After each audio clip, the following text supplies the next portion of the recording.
सेहत आपके प्रोग्राम में आप सबका स्वागत है।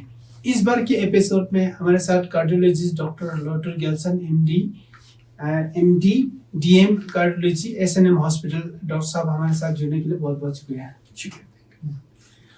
सबसे पहले हम डॉक्टर साहब से पूछेंगे कि हार्ट में सबसे कॉमन डिजीज क्या होता है, इसके बारे में हमारे व्यूअर्स को बताएंगे। हार्ट की डिजीज अगर हम बात करेंगे तो उसमें एक बच्चों की जो बीमारी होती है वो अलग होती है, जो एडल्ट होते हैं या जो एल्डरली होती है उनकी अलग होती है। जो बच्चों में जो होती है वो मैक्सिमम कंजेनिटल होता है, जो पैदा होते ही मतलब हार्ट की बीमारी होती है, जिसमें आप सुने होंगे कि हार्ट में होल होते हैं जिसमें एएसडी, वीएसडी, पीडीए या कुछ भी कंजेनिटल एबनॉर्मलिटीज हो सकते हैं। तो बाकी जो बड़ों में या अडल्ट में या एल्डरली में जो हम बोलते हैं वो मैक्सिमम जो हार्ट के नस होते हैं, जो हार्ट के को ब्लड सप्लाई करते हैं, उसमें जो ब्लॉकेज आते हैं जिसको मैक्सिमम हम हार्ट अटैक कहते हैं, तो वो वाला बीमारी बहुत ज़्यादा होते हैं एल्डरली में। यंग में ये बीमारी कम होते हैं। और जो बीमारी जो नस की वजह से होते हैं वो जो बच जाते हैं, उसके बाद जो पेशेंट को हार्ट कमज़ोर होते हैं तो उनको हार्ट अटैक मतलब हार्ट फेलियर करके वो होते हैं, तो ये बीमारियां मैक्सिमम होती हैं। डॉक्टर साहब आपने बताया कि जो बच्चों में भी ऐसे हार्ट में होल हो सकता है, तो वो कैसे पेरेंट्स को पता चल सकता है, कोई सिम्टम या कैसे इसका लक्षण? एक चीज़ तो ये है कि जो हमारा जो लद्दाख है, जो हाई अल्टीट्यूड है, उसमें जो बीमारियां मैक्सिमम जो कंजेनिटल हार्ट डिजीज जिसको बोलते हैं एएसडी, पीडीए जो होते हैं वो ज़्यादा हो सकते हैं। तो एक तो हमें ये सस्पेक्ट करना चाहिए जब कोई भी हाई अल्टीट्यूड में बच्चा पैदा होता है तो ये बीमारी होने के चांसेस ज़्यादा होते हैं। तो इन बच्चों में जो अगर कोई हार्ट का ऐसे बीमारी हो तो वो बार बार उनको चेस्ट इन्फेक्शन यानी कि बार बार नमूनिया होने का चांसेस होते हैं, बार बार नमूनिया की वजह से एडमिशन होते हैं, या चलने फिरने पे सांस फूलते हैं, खांसी आती है। तो ऐसे चीज़ों में अगर होता है, या कोई भी डॉक्टर अगर चेक करते हैं तो कुछ हार्ट में कुछ साउंड सुने देते हैं जिसको हम मरमर बोलते हैं, तो अगर ऐसे चीज़ें अगर सस्पेक्ट है तो फिर हम उसमें उन बच्चों में कंजेनिटल हार्ट डिजीज होने के लिए चांसेस ज़्यादा होते हैं, तो उनको कार्डियोलॉजिस्ट के पास या इकोकार्डियोग्राफी के लिए भेजना चाहिए। हाँ डॉक्टर साहब, जैसे कि हार्ट अटैक बहुत ही कॉमन होते जा रहा है, तो इसके बारे में आप थोड़ा ब्रीफली थोड़ा बताएंगे। हार्ट अटैक के बारे में बताऊं तो ये इसको नॉन कम्युनिकेबल डिजीज बोलते हैं। पहले जो हम इंडिया जो है वो एक डेवलपिंग कंट्री है, तो एक ट्रांजिशन फेज में आता है। पहले कम्युनिकेबल डिजीज जो एक दूसरे के बीमारी जो एक दूसरे को लगते हैं वो ज़्यादा आते थे। अब नॉन कम्युनिकेबल डिजीज जिसमें एक दूसरे से नहीं लगते हैं लेकिन हमारे लाइफस्टाइल की वजह से बीमारी होते हैं, तो वो चीज़ ज़्यादा होते हैं, जिसमें डायबिटीज़ हो, ओबेसिटी हो, सिगरेट स्मोकिंग हो, हमारा फूड हैबिट की वजह से ऐसे चीज़ों से हमारा हार्ट में प्रॉब्लम होती है, नस में ब्लॉकेज होते हैं जिसको हम हार्ट अटैक बोलते हैं। तो डॉक्टर साहब, हार्ट अटैक के आने से पहले पेशेंट को कुछ संकेत मिलता है क्या, कुछ सिम्टम्स होता है ताकि टाइमली हम उनको रश कर सकते हैं, और टाइमिंग कितना इम्पोर्टेंट होता है जिसमें कम से कम समय में डॉक्टर के पास पहुंचाया जाए? पहली बात तो ये होते हैं कि जो हार्ट अटैक जो होते हैं उनका जो सिम्टम या जिसको तकलीफ होती है वो मैक्सिमम जो होते हैं वो छाती में दर्द होती है, पूरे चेस्ट में दर्द होती है, दबाव जैसा लगती है, सांस लेने में तकलीफ होती है, उल्टियाँ हो सकती है। तो ऐसे किसी को भी हो, ऐसे प्रॉब्लम हो, छाती में दबाव जैसा हो, सांस लेने में तकलीफ है, तो एकदम उन मरीज एकदम हॉस्पिटल पहुंचना चाहिए। क्योंकि कोई भी हार्ट अटैक होते हैं तो उसको टाइमली इलाज करना बहुत ज़रूरी होती है। क्योंकि हार्ट अटैक के जो नस ब्लॉकेज होते हैं उसमें जो मसल जो हार्ट के मसल को सप्लाई करते हैं तो वो डेड होने के चांसेस होते हैं। तो जितना हम उस नस को जल्दी खोलेंगे उतना वो मसल बच जाता है, तो आगे जाके हार्ट फेलियर ना होने का चांसेस होती है और जान बचने का चांस ज़्यादा होती है। तो जितना आप जल्दी हॉस्पिटल पहुंचेंगे, जितना जल्दी इसका इलाज हो, उतना उसके लिए बेटर होती है। आगे भी जब ठीक हो जाता है तो आगे भी जो हार्ट में तकलीफ होती है वो कम हो सकती है। हाँ डॉक्टर साहब, हार्ट को हेल्दी रखने के लिए आप क्या कौन से डाइट सजेस्ट करते हैं, और हार्ट को हेल्दी रखने के लिए क्या क्या आप सजेस्ट करते हैं पेशेंट? मैंने आपको पहले भी बताया था, जो अभी जो एडल्ट या एल्डरली में जो भी तकलीफ होती है वो हार्ट अटैक की वजह से होती है। ये जो हार्ट अटैक जो भी होती है ये एक लाइफस्टाइल डिजीज होती है, जो हमारी रहन सहन, खाने पीने की जो हम उनको ध्यान ना रखने की वजह से होती है। तो जिसमें एक सबसे ज़रूरी होती है हमारा एक्सरसाइज करना, हर दिन आधा घंटा कम से कम एक्सरसाइज होना चाहिए, जो हम ब्रिस्क वॉकिंग हो या कुछ भी एक्सरसाइज करें।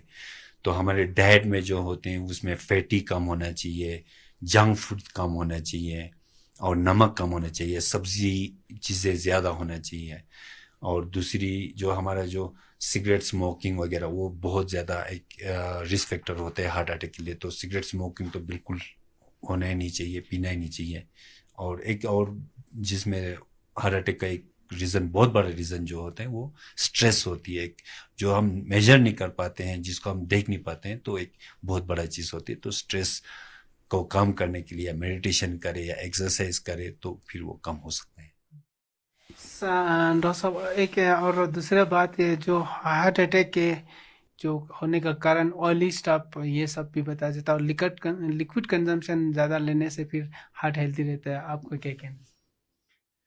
ऐसे कुछ बोल नहीं सकता है कि लिक्विड कंजम्पशन से या अल्कोहलिक लेने से हार्ट का कोई प्रोटेक्टी है, ऐसा बोल नहीं सकते और ऐसा कोई प्रूफ नहीं है। लेकिन ये है कि फैटी चीज़ें लेने से, स्मोकिंग से, स्ट्रेस से ये हार्ट अटैक होते हैं। अल्कोहल से होते हैं या अटैक होते हैं नहीं होते ये बोल नहीं सकते हैं। लेकिन बेटर है कि ना ले तो बेटर रहेगा, क्योंकि अगर वो नस का ब्लॉकेज वगैरह बीमारी ना हो तब भी हार्ट का मसल में जो बीमारी होती है, हार्ट कमज़ोर होते हैं, हार्ट अटैक हो सकता है जो अल्कोहल लेते हैं। डॉक्टर साहब, जब हार्ट प्रॉब्लम होता है तो आजकल की टेक्निक में कितना एडवांस हमारे इंडिया पहुंच चुके हैं, और क्या कौन कौन से तरीके के ऑपरेशन हो सकता है हार्ट का सर्जरी? जब भी कोई हार्ट अटैक होते हैं तो सबसे मैंने पहले ही बताया था, जो भी नस ब्लॉकेज होते हैं वो जितना जल्दी आप उसको खोलेंगे तो उतना उसके लिए बेटर होता है, उस हार्ट मसल के लिए बेटर होता है। तो इसमें दो चीज़ हो सकते हैं, एक तो हमारा दवाई से हम उसको खोलें, या दूसरा होते हैं हार्ट का ऑपरेशन होते हैं, जिसमें हम कैथ लैब में ले जाके उसमें हार्ट में तार डाल के उसको खोला जाता है, जिसमें स्टेंट डाला जाता है। तो जो ज़रूरी जो होती है वो जिसको हम प्राइमरी पीसीआई बोलते हैं, जिसको हम हार्ट की नस को खोला जाता है, वो ज़रूरी होते हैं। लेकिन हमारे लद्दाख में ऐसा फैसिलिटीज़ नहीं है। इन फ्यूचर हम एक्सपेक्ट कर रहे हैं कि विद इन 1 और 2 ईयर में हमारा कैथ लैब यहाँ पे लग जाएंगे, तो हमें आगे मतलब हार्ट अटैक का जो भी होगा वो शायद ट्रीटमेंट अच्छा से इलाज होगा। फिलहाल के लिए जो हमारे पास लद्दाख में जो अवेलेबल जो ट्रीटमेंट है वो दवाई होती है, जिसमें स्ट्रेप्टोकाइनेस, टेनेक्टिप्लेस करके दवाई होती है, जिसकी दवाई से जो खून पतला हो जाता है तो नस की जो ब्लॉकेज होती है वो खुल जाता है, तो वो बेटर होता है। सबसे ज़रूरी चीज़ होती है जितना ये जल्दी आप नस खोल दे उतना उस बेटर होता है, ना हार्ट के लिए अच्छा होता है। डॉक्टर साहब, क्या आप ईयरली रूटीनली हार्ट चेकअप आम जो पेशेंट या आम कोई भी हो करना ज़रूरी समझते हैं क्या? जब तक कोई पेन ना हो तब तक लोग हॉस्पिटल में नहीं आता है, तो आपका इस पे क्या कहना है? इसमें दो चीज़ होती है, एक तो एक्यूट अटैक होते हैं। एक्यूट अटैक मीन अचानक मतलब एकदम हार्ट की नस ब्लॉकेज होते हैं, तो उसका इलाज तो उसी टाइम इमीडिएटली करना चाहते हैं। दूसरा होते हैं नस के जो हार्ट के नस होते हैं उसमें फैट जमा होते हैं, इसीलिए हम जैसे हम बोलते हैं ना कि हम ये कोलेस्ट्रॉल कम करना चाहिए, या हमारा जो फैटी चीज़ें कम होते हैं। हार्ट की जो नस होती है उसमें कोलेस्ट्रॉल जम जाता है, तो उसकी वजह से नस में ब्लॉकेज आ सकता है। तो वो जिनमें ब्लॉकेज होते हैं, जिसमें ब्लॉकेज 70% 80% ब्लॉकेज होते हैं, तो वो पेशेंट को चलने फिरने पे सांस फूलना, छाती में दर्द होना या बैठे बैठे छाती में दर्द हो, तो उन पेशेंट को एकदम चेक करना चाहिए हार्ट के इलाज के लिए, या हार्ट का जो भी टेस्ट होते हैं वो करना चाहिए, जिसमें एंजियोग्राफी होता है, टीएमटी दौड़ने वाला टेस्ट होता है, ईसीजी होती है, ये सब टेस्ट करना चाहिए।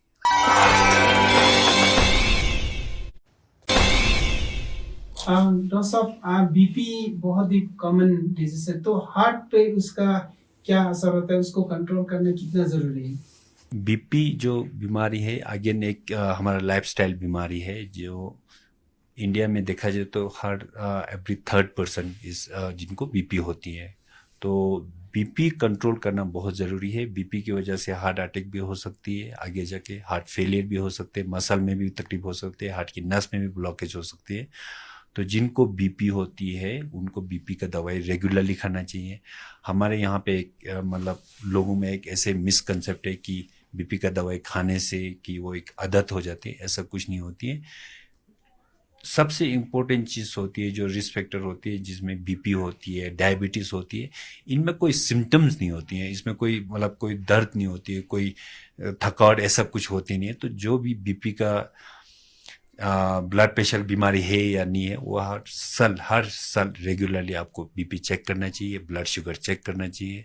अगर ब्लड शुगर चेक करते, बीपी का चेक करते हैं, तो फिर उसमें हम दवाई खा सकते हैं, फिर आगे जाके हम हार्ट का बीमारी बचा सकते हैं। हाँ जी। डॉक्टर साहब, जैसे आपने बताया कि जो बीपी की दवाई लेते हैं वो कुछ दिन बाद ठीक होने के बाद बोलते हैं आप तो मैं दवाई की जरूरत नहीं है, अपने आप बंद कर देते हैं, तो वो कितना रिस्क रहता है डॉक्टर साहब बिना डॉक्टर को कंसल्ट किए बीपी की?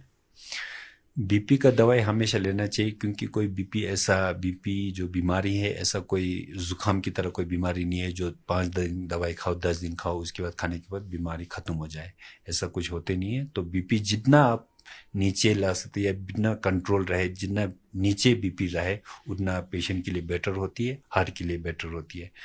तो कोई भी बंदा जब बीपी का दवाई ले रहा है, कोई पेशेंट बीपी का दवाई ले रहा है, तो वो बीपी कंट्रोल रहता है, क्योंकि वो दवाई खा रहा होता है। जब भी दवाई बंद कर देते हैं तो बीपी दोबारा शूट हो सकते हैं, दोबारा बढ़ सकते हैं। तो फिर उससे हैजर्ड जो उसके जो साइड इफेक्ट है बीपी की जो वजह से होती है, वो कंटिन्यू रहता है। इसलिए बीपी का दवाई कंटिन्यू रहनी चाहिए। डॉक्टर साहब, कहने का मतलब बीपी कंट्रोल करना बहुत जरूरी है हार्ट अटैक से बचाने के लिए। हाँ, हार्ट अटैक से या हार्ट फेलियर की वजह से या बीपी की वजह से बहुत सी बीमारी होती हैं, जैसे किडनी फेल हो सकती है, स्ट्रोक हो सकती है, हार्ट अटैक हो सकती है। तो बहुत सी बीमारी है। अगर बीपी कंट्रोल रहे तो बिल्कुल जुकाम की तरह है, अगर बीपी कंट्रोल ना रहे, दवाई ना खाए, तो वो कैंसर से भी खतरनाक हो सकती है। डॉक्टर साहब, जैसे किसी को हार्ट अटैक हुआ तो वो टाइमली डॉक्टर के प्रॉब्लम ठीक हो गया, तो उनको दोबारा आने का, रिपीटेड आने का चांसेस रहता है क्या? इस पे आप क्या? जो भी मतलब जिनको भी अगर हार्ट अटैक एक बार हुआ है, तो उनको एक तो ये दवाई खाते रहना होता है। एक चीज़ तो ये है कि दोबारा ना होने के लिए ये दवाई खाते रहना पड़ता है। एक दूसरा, जो भी हार्ट अटैक होते हैं, उन पेशेंट को आगे जाके उनके जो हार्ट का मसल वीकनेस होता है, हार्ट फेलियर होने का चांसेस होते हैं, तो उनके लिए दवाई दिया जाता है। दवाई बराबर खाते रहना चाहिए, दवाई बीच में छोड़ नहीं सकते हैं, दवाई कंटिन्यू होना चाहिए। सर, एल्डरली जो पेशेंट होता है हार्ट का, तो उनको क्या क्या चीज जहन में रखना होता है, ध्यान में रखना होता है? आप क्या सजेस्ट? अब हार्ट की लिहाज से हम देखा जाए तो जो मैंने पहले ही बताया, तो उन पेशेंट में हार्ट अटैक ज़्यादा होने का चांसेस होती है। और जो हार्ट अटैक जिनको हुआ है, वो अगर लंबी देर के लिए जी गए तो उनको हार्ट फेलियर होने का चांसेस होती है। एक दूसरा, जो हमारा जो हार्ट का जो तकलीफ होती है, जो विथ एज होती है, एल्डरली में होती है, हार्ट ब्लॉक बोलते हैं जिसको। हार्ट ब्लॉक में मीन्स हार्ट की जो पंपिंग, जो हमें जो बीट करते हैं एक मिनट में, जैसे कि 50 से 100 के बीच में बीट करते हैं, वो कम हो जाता है, तो उनको चक्कर आने का वो रहता है, संभावना रहता है, और बेहोश होने का संभावना रहता है। उनमें जो हार्ट ब्लॉकेज बोलते हैं, तो उनका भी इलाज होते हैं। तो जिनको ब्लॉकेज होते हैं, उनमें हम पेसमेकर लगाए जाते हैं, ताकि हार्ट बीट करते रहे, तो ऐसे चक्कर ना आए, ऐसे होते हैं। आपने पेस मेकर की जिक्र किया डॉक्टर साहब, जो पेस मेकर लगाने के बाद पेशेंट्स को किन किन चीज़ों का ध्यान रखना पड़ता है? ऐसा कुछ है नहीं है कि पेसमेकर लगाने के बाद कोई चीज़ की ज़रूरत नहीं, क्योंकि जो पेसमेकर जिनको लग जाता है, तो उनको कोई प्रॉब्लम नहीं होती है। उनकी जो पेसमेकर की लाइफ होती है, वो 10 साल तक होती है ऑलमोस्ट। और एक चीज़ होती है कि हाँ, इनमें पेसमेकर जिनको लगे हैं, उनमें एमआरआई करना हो या वो नहीं कर सकते। एक आजकल ऐसे पेसमेकर भी आते हैं जिनको एमआरआई कंपेटेबल बोलते हैं, जिसमें एमआरआई कर भी सकते हैं। तो बाकी कोई एहतियात लेने की कोई ज़रूरत नहीं होती। डॉक्टर साहब, ये हार्ट अटैक से रिलेटेड जो लद्दाख के जो हाई एल्टीट्यूड पे रहने वाले का पेशेंट के आपने देखा होगा, तो क्या इनका ऑब्जर्वेशन पाया? क्या इसमें ज़्यादा हार्ट अटैक होने का चांसेस रहता है या कम रहता है, ऐसे लद्दाख जैसे हाई एल्टीट्यूड पे? आप इसमें हाई एल्टीट्यूड में हार्ट अटैक कम होता है या ज़्यादा होता है, ऐसा हम बोल नहीं सकते हैं। जो हार्ट अटैक का जो अल्टीट्यूड का जो रिस्क फैक्टर होती है, वो मैंने पहले ही बताया था, लाइफस्टाइल है। लेकिन हाई अल्टीट्यूड की वजह से हार्ट अटैक ज़्यादा होती नहीं होती, ऐसा कुछ स्टडी नहीं है, अभी तक किसी को नहीं पता। हाँ, ये हो सकता है कि जो डाउन से, जो सी लेवल से यहाँ पे आते हैं, उनमें जो ब्लड थिकनिंग ज़्यादा हो जाती है, उनमें क्लॉट होने का ज़्यादा चांसेस होते हैं, तो उनमें शायद हार्ट अटैक होने का भी चांसेस ज़्यादा होती हैं। तो एक चीज़ ये होती है। दूसरा, हमारा जो हार्ट अटैक तो नहीं बोल सकते, लेकिन जो हम हाई अल्टीट्यूड की वजह से यहाँ पे जो हार्ट की जो राइट साइड, जो हमारे दो साइड होते हैं, एक लेफ्ट साइड होते हैं, राइट साइड होते हैं, जो राइट साइड फेलियर होने का चांसेस ज़्यादा होते हैं, जिनमें पल्मोनरी हाइपरटेंशन होते हैं, वो हाई अल्टीट्यूड की वजह से ज़्यादा होते हैं। लेकिन हार्ट अटैक ज़्यादा होते हैं नहीं होते हैं, ये इतना हम बोल नहीं सकते, और ऐसा कोई रिसर्च भी नहीं है। डॉक्टर साहब, जो टूरिस्ट आता है लद्दाख में लो एल्टीट्यूड से, तो उसके उनके लिए आपका कोई एडवाइस है जो हार्ट को या हार्ट अटैक से बचने के लिए, या कुछ भी ऐसे एल्टीट्यूड पे आते हैं तो? जो हाई अल्टीट्यूड है, एक्चुअली यहाँ पे एक तो जो हमारा जो पार्शियल प्रेशर ऑक्सीजन वो कम होती है, तो जो भी डाउन से यहाँ पे जो आते हैं उनके लिए एक स्ट्रेस होती है, हार्ट के लिए एक स्ट्रेस होती है, तो उनमें ज़्यादा जो ऑलरेडी जिनको अटैक हुआ या जिनको नस ब्लॉकेज है उनको ज़्यादा तकलीफ हो सकते हैं, इनका हार्ट अटैक होने का चांसेस भी ज़्यादा हो सकते हैं। एक दूसरा, जो हमारे जो हाई अल्टीट्यूड की वजह से जो हमारे जो ब्लड क्लॉट होने का ज़्यादा चांसेस हो जाते हैं, तो उनमें हार्ट अटैक होने का भी ज़्यादा चांसेस हो जाते हैं। तो ऑलरेडी जो पेशेंट जो बाहर के हैं, जो लोअर एल्टीट्यूड के हैं, लो लैंडर के हैं, जिनको हार्ट फेलियर है या हार्ट कमज़ोर है, तो उनको थोड़ा सा प्रिकॉशन लेना पड़ता है, या अवॉइड करेगा तो बेटर रहता है उनके लिए। हाँ जी सर, फिर ऐसे कोई मेडिसिन है जो हाई एल्टीट्यूड पे जाते समय उनको एहतियात पे तौर पे ले सकते हैं, जो जिनको हार्ट अटैक हो चुका है या ऐसे कुछ? एक चीज़ होती है कि हाई अल्टीट्यूड पे जो आते हैं उनको जो ब्लड क्लॉट होने का ज़्यादा चांसेस होता है, उसको क्लॉट कम करने के लिए इकोस्प्रिन जो होती है, जो दवाई होती है, जो क्लॉट मतलब खून को पतला करते हैं, एक प्रिकॉशनरी या एक से प्रोफिलैक्टिक के लिए हम दे सकते हैं। ऐसा कोई रिकमेंडेशन या ऐसा कोई है ज़रूरी नहीं है कि जो वहाँ पे जा रहा है, हाई एल्टीट्यूड पे आ रहा है, तो उनको ये दवाई लेना है नहीं लेना। हाँ, ये है कि जिनको हाई एल्टीट्यूड की बीमारी दूसरी होती है हार्ट को छोड़कर, जिसको एक्यूट माउंटेन सिकनेस बोलते हैं, तो उनको जो होने का चांसेस होते हैं, उसको बचाने के लिए हम एसिट्रोलोमेड या डायमॉक्स करके दवाई होती है, वो खा सकते हैं, तो उससे थोड़ा सा हाई एल्टीट्यूड का बीमारी कम हो सकती है।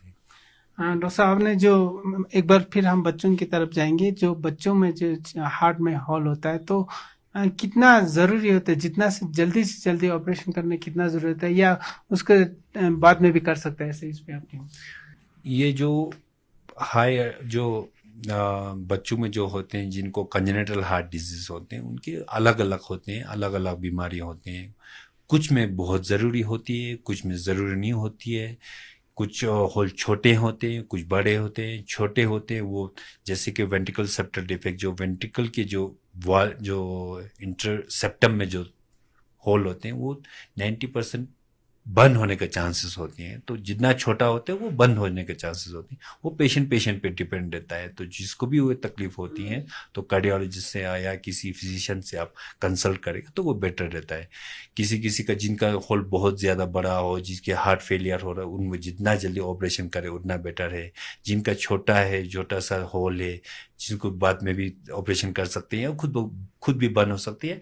ऐसे भी होते हैं जिनको ज़रूरत भी नहीं पड़ सकती, ऑपरेशन करने की ज़रूरत भी नहीं पड़ सकती ऐसे। हाँ जी डॉक्टर साहब, आखिर में आप जो हार्ट पेशेंट्स है या आम आवाम के लिए हार्ट को हेल्दी रखने के लिए क्या सजेस्ट करेंगे आखिर में? एक चीज़ ये है कि जो भी हमारा जो लाइफस्टाइल, मैंने पहले ही बताया, जो हमारा हार्ट की जो बीमारी होती है, खासकर जिनको हार्ट अटैक होती है, वो एक लाइफस्टाइल बीमारी होती है। तो अपनी लाइफस्टाइल इम्प्रूव करें, जिसमें बैलेंस डाइट खाए, जिसमें फ्रूट वेजिटेबल ज़्यादा हो, फैटी चीज़ें कम हो, मीट कम हो, और स्मोकिंग तो बिल्कुल ना ले, और स्ट्रेस कम करे। वो एक बहुत बड़ी हो सकता है। आखिर में जो चेस्ट पेन होता है उनको मतलब टाइमली चेकअप करना जरूरी है, उसको इग्नोर नहीं करना चाहिए। हाँ, जिनको चेस्ट पेन होते हैं, जिसको चेस्ट में दबाव होते हैं, सांस लेने में तकलीफ होती है, जिनको अचानक होती है, पसीने आते हैं, उल्टियाँ आती हैं, एकदम जितना आप हॉस्पिटल में जल्दी पहुंचोगे उतना उनके लिए बेटर है। तो उतना उनमें जो नस में ब्लॉकेज होता है वो जितना जल्दी खोलेंगे उतना उनके लिए बेटर होते हैं। तो आगे जाके भी उनको हार्ट में कमजोरी ना होने का चांसेस बढ़ जाते हैं। बहुत बहुत धन्यवाद सर। Thank you.